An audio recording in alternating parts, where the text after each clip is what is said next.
Dugaan pelecehan seksual dan pencabulan belasan anak penghuni panti asuhan di Kunciran Indah, Tangerang menghebohkan masyarakat.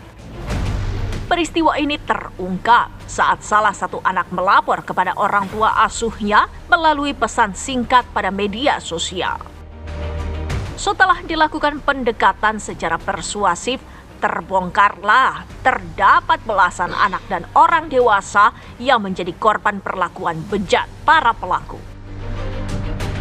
Polisi kini telah menetapkan 3 orang tersangka yang merupakan ketua yayasan dan pengasuh di panti asuhan. 2 tersangka berhasil ditangkap dan 1 tersangka lainnya masuk dalam daftar pencarian orang.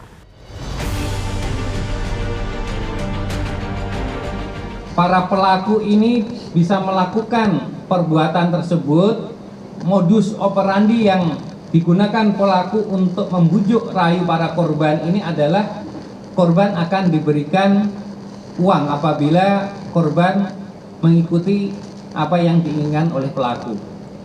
Kemudian tentunya motif pelaku ini melakukan penyimpangan atau melakukan perbuatan tersebut karena memang ada orientasi penyimpangan seksual sesama jenis. Jadi seperti itu. Terbaru, polisi juga masih mendalami indikasi pidana lain di balik kasus pelecehan seksual, yaitu tindak pidana perdagangan orang yang dilakukan para tersangka. Lantas mengapa kasus ini bisa terjadi? Bagaimana kesaksian orang tua asuh korban dan donatur panti asuhan ini? Apa yang harus dilakukan masyarakat dan pemerintah untuk mencegah kasus serupa terjadi? Benarkah terdapat indikasi pidana perdagangan orang dalam kasus ini? Saksikan ulasan selengkapnya di Apa Kabar Indonesia Malam sesaat lagi.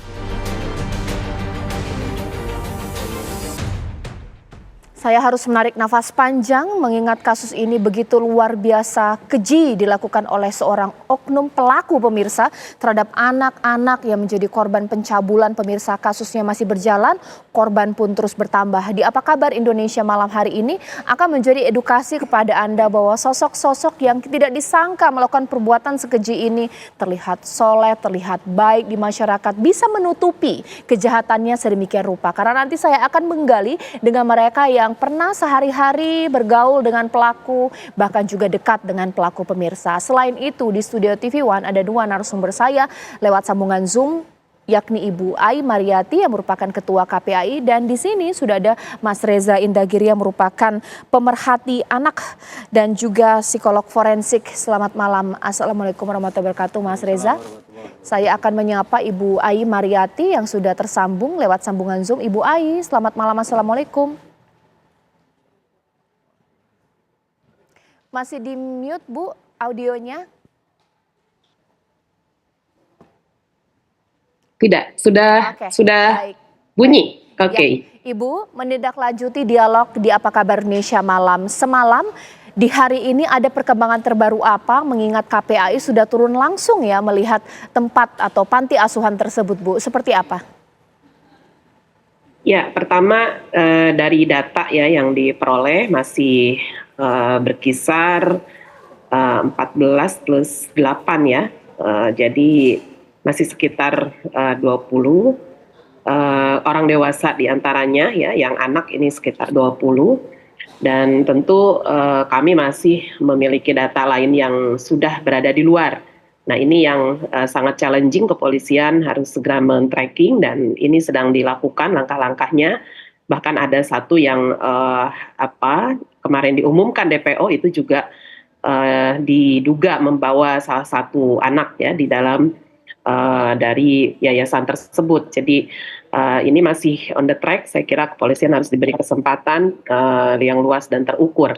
Yang kedua, dari sisi dugaan lainnya, selain kekerasan seksual, betul, informasi dari masyarakat ini perlahan-lahan sudah menunjukkan bahwa diantaranya memang sangat proaktif. Yayasan ini mencari keluarga yang apabila melahirkan berkesulitan dalam membayar persalinan.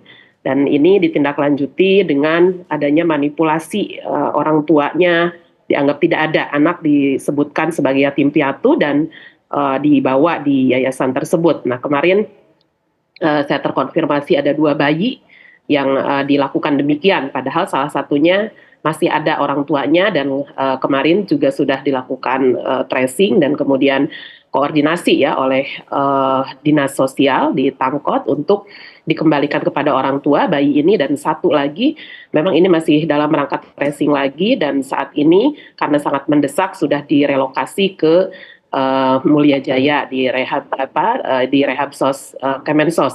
Nah, jadi temuan-temuan ini yang kemudian kami juga mintakan terkait akte lahir anak ya, yang kemungkinan juga dimanipulasi untuk tujuan donatur ya, penggalangan donatur. Anak-anak akan disebutkan tidak punya orang tua misalnya, kemudian rekening ini semuanya pribadi yang tercatat, tidak ada atas nama lembaga, dan kemudian langkah-langkah tadi ya, penampungan ya, kemudian anak-anak supaya sedemikian rupa begitu dekat dengan orang tua ini melakukan langkah tipu daya yang ternyata bagiannya adalah kekerasan seksual. Okay. Nah, tentu saja temuan-temuan ini kalau dalam unsur TPPO saya kira ada perluasan ya, bukan hanya sebatas eksploitasi seksual di akhir dan bahkan eksploitasi ekonomi bersamaan, tetapi ada unsur bagaimana mencari, merekrut gitu ya, menampung, dan kemudian langkah-langkah lainnya tujuan akhirnya adalah proses eksploitasi, Mbak Caca. Ditahan dulu Ibu Ai, boleh ditanggapi Mas Reza, apa ini kejahatan terorganisir, eksploitasi seksual, mendapatkan keuntungan ekonomi dari donatur, ada juga penipuan akte dan lain-lain, Mas Reza? Saya melihat masalah ini tidak semata-mata dari kacamata hukum. Ini bukan hanya isu hukum. Kalau dari sisi hukum, tanda petik relatif sederhana. Siapa pelaku, siapa korban, bagaimana mekanisme pertanggungjawabannya, sanksinya seperti apa, kita sudah punya semua pirantinya. Persoalannya adalah saya mendorong teman-teman di KPAI untuk tidak hanya mengunjungi pelaku dan korban, tapi juga mengunjungi Kementerian Sosial. Kenapa? Ini menyangkut bagaimana pemerintah melakukan pemantauan, pembinaan, pengawasan terhadap pihak-pihak yang membangun, sebutlah panti asuhan. Di Indonesia ini Mbak Caca, sudah ada sistem akreditasi bagi panti asuhan. Sehingga kita bisa menilai standar atau mutu atau kualitas yang dimiliki oleh masing-masing panti asuhan. Nah, jadi pertanyaan, ketika di lokasi tersebut terpampang bisa dilihat semua orang tulisan Yayasan Panti Asuhan, seberapa jauh lantas otoritas Kementerian Sosial lewat Dinas Sosial sekali lagi melakukan pemantauan dan pengawasan? Ada tidak mekanisme akreditasi yang diselenggarakan? Kalau tidak, maka sayang beribu sayang. Yang kita minta pertanggungjawaban tampaknya tidak hanya pelaku. Pelaku adalah pertanggungjawaban dari sisi hukum. Tapi sekali lagi, pertanggungjawaban dari sisi pengelolaan terhadap panti asuhan, dengan kata lain secara tidak langsung pemantauan terhadap anak-anak di dalam panti, Kementerian Sosial tidak bisa lepas tangan. Ya. Oke, Ibu Ai, ketika turun langsung, data-data testimoni dari tetangga mungkin juga yang bekerja di panti asuhan, sebenarnya sosok dari pelaku ini seperti apa? Atau mungkin sederhananya begini, kenapa dia bisa menutupi kejahatannya sedemikian rupa dan kemudian terungkap ini baru-baru saja? Ya, tentu kalau lihat perjalanannya saya mendengar sampai 20 tahun ya, kalau di akte lahirnya dari 2006. Ini perjalanan yang cukup panjang gitu ya, dan ternyata tidak tercatat di Kemensos. Itu langkah pertama yang kami koordinasikan, dan bersyukur kita langsung direspon oleh Gus Menteri ya, dan sehingga sampai datang direncanakan koordinasi secara nasional terkait LKS ini. Nah, tentu saja kami juga bertanya apa yang sebetulnya terjadi, lingkungan tahukah situasi gitu ya dengan tetangga kanan kiri. Memang mereka menggunakan terminologi keagamaan yang sangat kuat sehingga menutupi apa yang sebenarnya terjadi di dalam. Sebetulnya masyarakat melihat dari luar itu cukup baik gitu ya, karena mereka juga bergaul untuk tujuan keagamaan, misalnya ke aktivitas keagamaan.